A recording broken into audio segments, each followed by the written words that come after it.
This is a 2004 Chevy Colorado. It has a 3.5 liter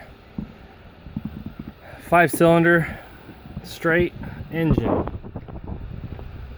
Takes a real long time to figure out how to get this intake off since there are no videos of it. So I figured I'd make a video of it. You need to remove the battery. You need to remove the alternator, at least I did. Made it easier to get to these bolts over here. But this is the intake.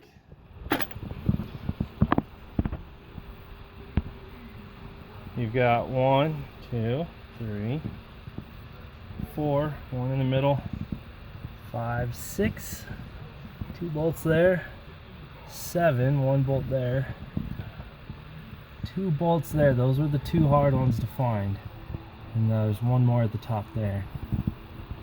So that gives you an idea of where the bolts are. You have to remove this bolt, and the bottom right bolt. You have to remove all these plugs, of course, anything connected to it. You gotta remove your intake. You gotta remove your throttle body. And then, after you remove 3 bolts for the alternator, which is 1,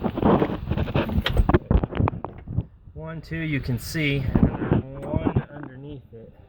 I can't get a video, but it's underneath the alternator. Those 3, pull that off, and you can get a socket onto this bolt, which is the far left bolt.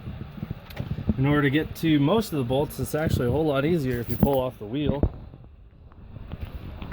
Pull off the wheel well, and when you're in here, you can actually see some of the bolts, but the main ones were over on this side, the far right 2.